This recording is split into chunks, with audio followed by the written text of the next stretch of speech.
Usually, when society talks about discipline, we totally frame it as a punishment. Right, like it's this heavy iron ball chained to your ankle. Exactly. It's like you're supposed to wake up in the pitch black at, I don't know, 4 in the morning, chew on some dry chicken breast. Suffer through a brutal, joyless workout. Yeah, and then people look at you and say, there it is. That is a truly disciplined person. It's just entirely framed around deprivation. I mean, we've built this cultural mythology where discipline is basically a lifelong prison sentence of doing things you actively hate just to get a result. And it paints this like really bleak picture where it's either sheer misery or you're just lazy. Totally. But when you look at the actual psychology and biology of high performers, that heavy iron chain completely disappears. Yeah, it does. We're dealing with a landscape that is incredibly liberating and honestly a lot more forgiving than most people realize. Because the science really flips the entire script. It Oh. shifts discipline away from being this magical genetic trait. Like some endless well of willpower you're supposedly born with. Right, and it turns it into a totally mechanical, learnable skill. Which brings us to today's deep dive. We are pulling insights from a phenomenal transcript out of the YouTube channel Motiversity. Yeah, it's a great one. It explores the art of discipline, but we've got a very specific mission today for you listening. We want to permanently rescue the word discipline from feeling like a punishment. Because it really doesn't have to be. Exactly. We're going to decode the brain science and the psychology so you can use it as a practical tool to redesign your life. Right. Because this material argues that discipline is actually just a bridge. It's simply the structure connecting what you see in your head with what you eventually hold in your hand. Okay, let's unpack this. So to build that bridge, you really have to tear down the flawed definition of discipline we just talked about. Yeah. You have to start with a fundamentally different premise. Okay, so what's the new baseline? Well, the working definition we need to adopt is that discipline is simply your ability to prioritize the needs of your future self ahead of the desires of your present self. Oh, interesting. So it's basically a negotiation between who you are right now and who you want to be tomorrow. Yes, exactly. And it relies heavily on keeping the invisible promises you make to yourself. Which are, let's be honest, the hardest kind of promises to keep. Oh, absolutely. I mean, think about the social dynamics at play.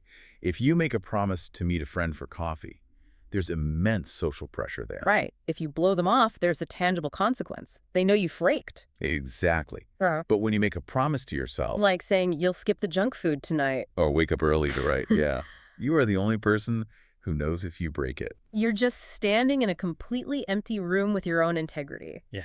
And every time you face one of those private moments, you are either reinforcing the neural pathway that says, I keep my commitments, or You are strengthening the pathway that says, I manufacture excuses. wow. And that's where people tend to break down, I think, and judge themselves really harshly. They do.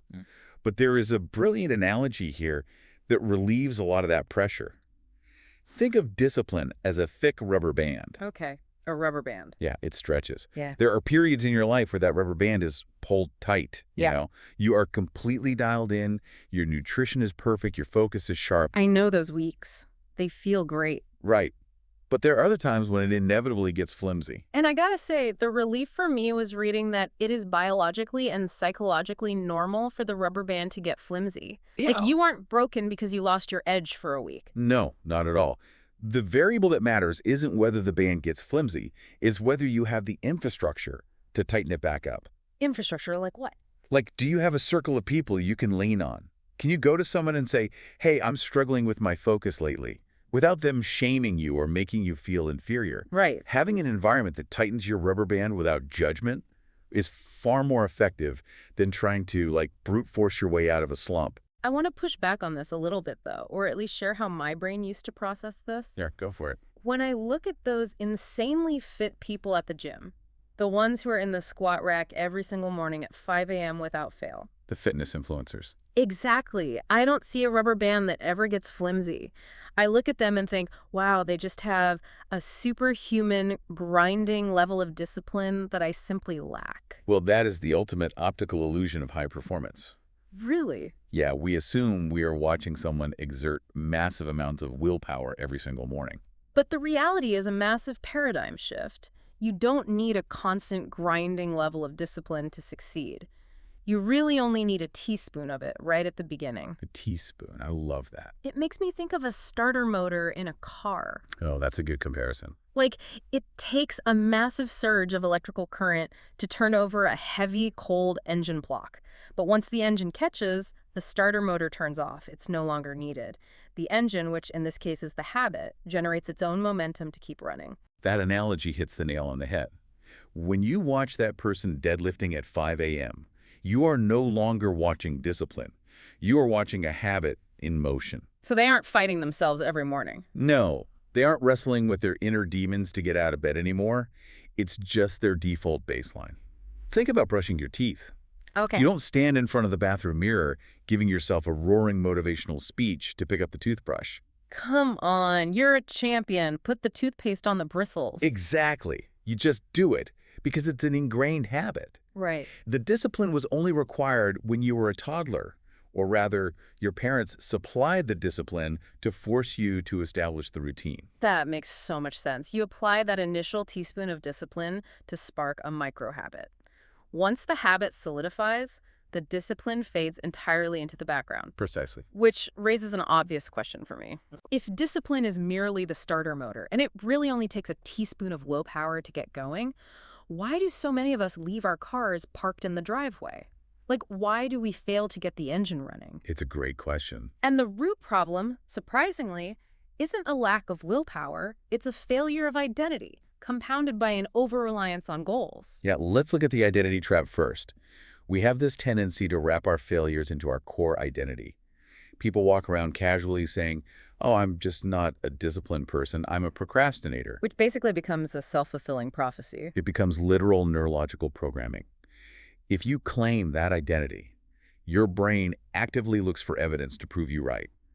You are pushing the trait away from yourself. Wow. The reality you need to accept is that your current outcomes, like your fitness, your bank account, your career, they are simply a lagging measure of your past inputs. They aren't a reflection of your soul. Exactly. Your future is dictated by your current inputs.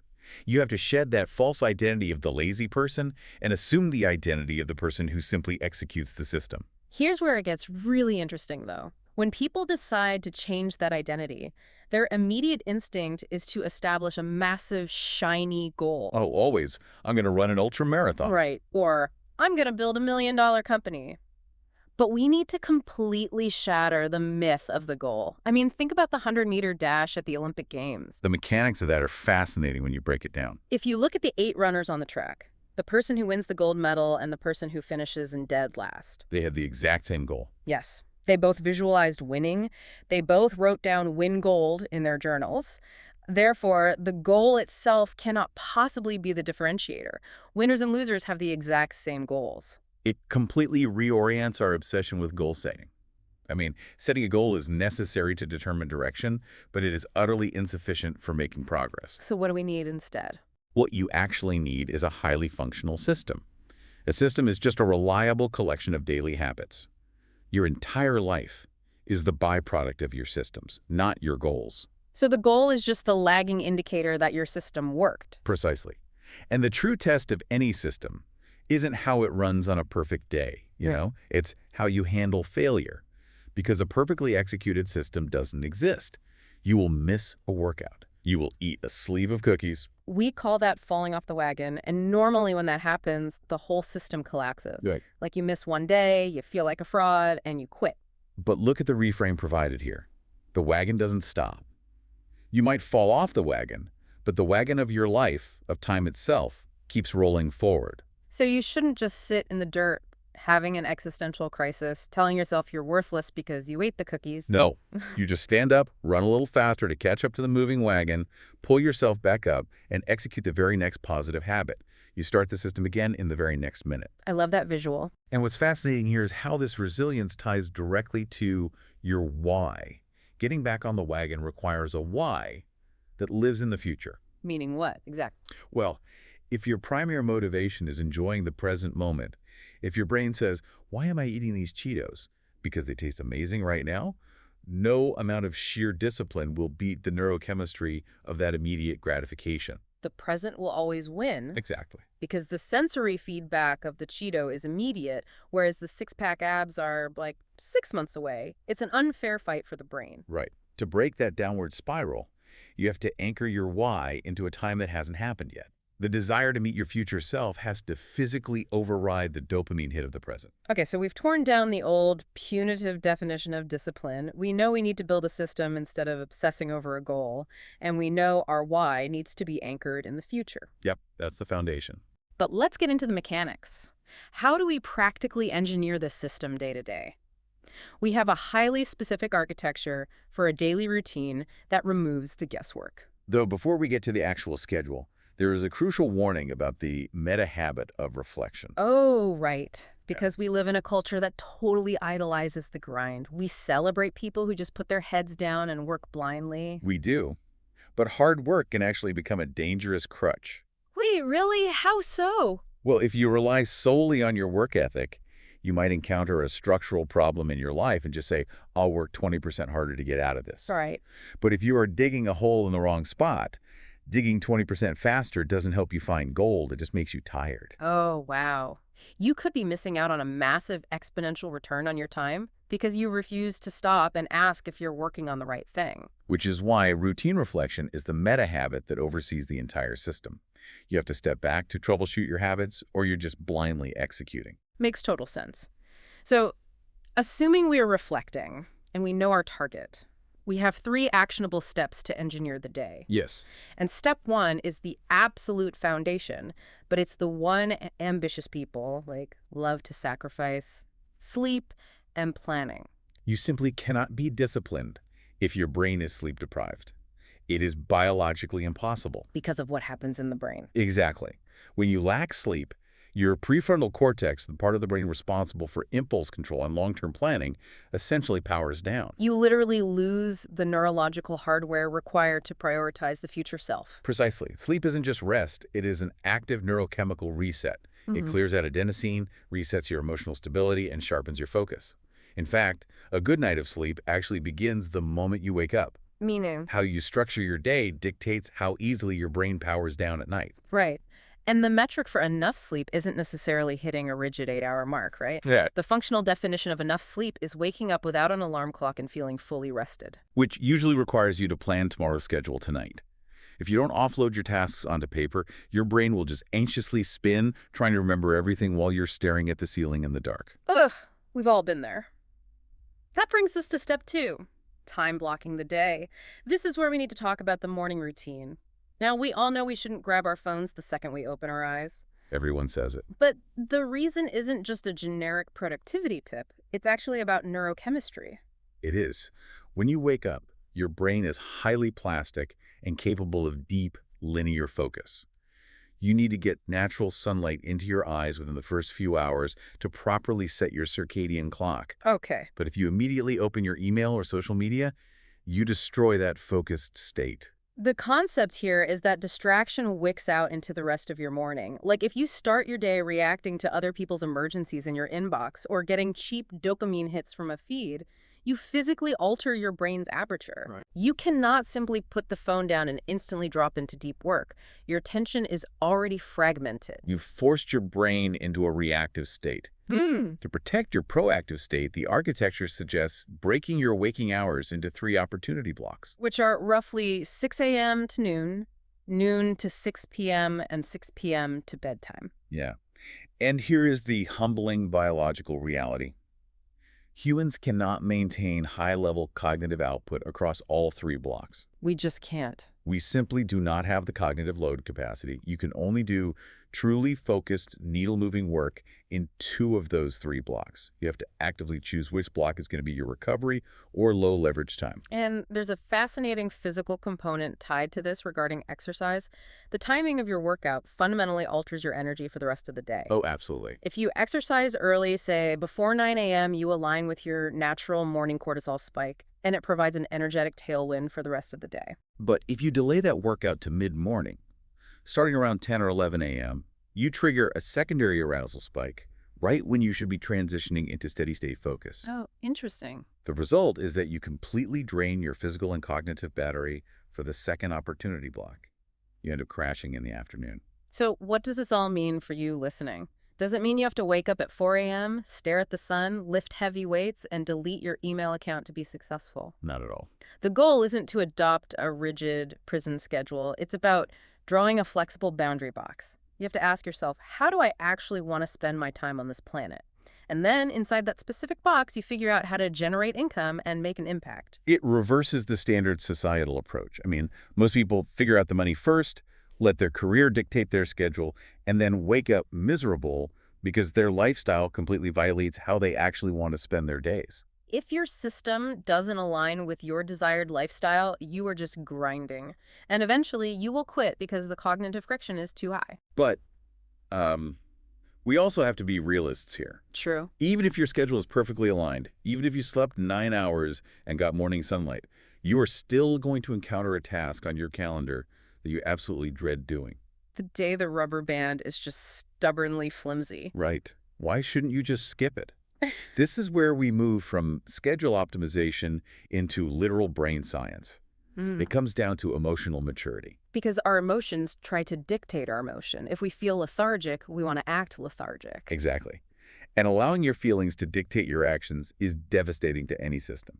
An emotionally immature person constantly hunts for motivation. They need to feel inspired to do a hard thing once. Right. An emotionally mature person uses discipline to execute a hard thing 1,000 times, regardless of the emotional weather. It could be pouring rain. They could have slept terribly. They execute the habit anyway. They stack the win. And we now have the neurological imaging to prove why stacking those uncomfortable wins is so vital. Doing things you hate actually builds the physical structure of your brain. Let's talk about the specific brain hub involved here. The anterior midcingulate cortex, the AMCC. If we connect this to the bigger picture, the neurobiology of the AMCC is stunning. For years, scientists understood it played a role in willpower and motor control. It's the intersection where the brain says, I feel anxiety, but I'm going to step forward anyway. Okay. But modern research is shifting. They are beginning to view the AMCC not just as the seat of willpower, but fundamentally as the seat of the will to live. The will to live, that is a massive claim. But I want to clarify how this actually works mechanically, because the rules for growing the AMCC are completely counterintuitive. Yeah, they really are. Let's say I decide my hard thing is taking a freezing cold ice bath every morning. Week 1, it's agonizing. Week 2, it sucks. But after 6 months, my body adapts. I actually start to crave the endorphin rush. I love the ice bath. Is my AMCC still growing because I'm doing this physically demanding thing? The neurological data gives a definitive answer to that. No. Your AMCC experiences zero growth. Wait, really? None at all? None. The anterior midcingulate cortex only grows when there is internal friction. It only thickens when you are doing something you actively hate or are afraid of. Wow. The example often cited is someone who is deeply terrified of drowning, but they force themselves to get in the pool and put their head underwater anyway.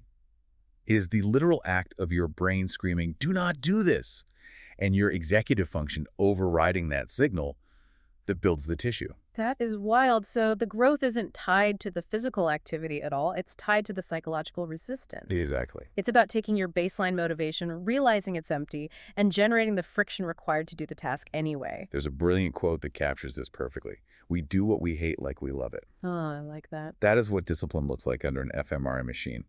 And the cautionary tale of the AMCC is that it shrinks just as fast as it grows. Oh, really? Yeah. If you stop seeking out friction, if you stop doing things that make you uncomfortable, that area of the brain physically atrophies. Willpower is a highly perishable skill. You can't put it in the bank and live off the interest. You have to earn it every day. Right. We've covered incredible ground today. We started by dismantling the idea that discipline is a lifelong punishment, reframing it as a temporary teaspoon of effort to ignite a self-sustaining habit. Yep. We learned that obsessing over goals is a trap, because winners and losers aim for the exact same things. It's the invisible daily systems that dictate the outcome. We broke down the biology of time blocking, highlighting how protecting our sleep and narrowing our morning focus physically allows our brain to execute. Essential steps. And finally, we looked at the AMCC, realizing that forcing ourselves to do things we actively hate is the biological trigger for enlarging our willpower. It's a profound synthesis of how our minds and bodies actually interact. But when you look closely at the biological demands of the AMCC, this raises an important question. Where did that lead us? Well, consider the environment we live in. Our brain's willpower center strictly requires us to engage in high-friction, deeply uncomfortable tasks in order to grow. Yet, we have spent the last 100 years engineering a modern society perfectly optimized to eliminate friction. We have ultimate convenience, absolute temperature-controlled comfort, and instant gratification available right in our pockets. Oh, I see where you're going with this. If psychological friction is the primary catalyst for growing the will to live, are we accidentally evolving biological willpower right out of the human species? Wow. That is a really sobering thought. If technology ensures we never have to face the cold water, we never build the neurological muscle to handle adversity. Exactly. Something to think about. Keep that in mind as you navigate your schedule today. Discipline isn't a cage designed to make you miserable. It's the bridge connecting who you are to who you want to be. So find a reason to introduce a little bit of friction today. Do the thing you are actively trying to avoid. Build the bridge. Thank you so much for joining us on this deep dive. We'll catch you next time.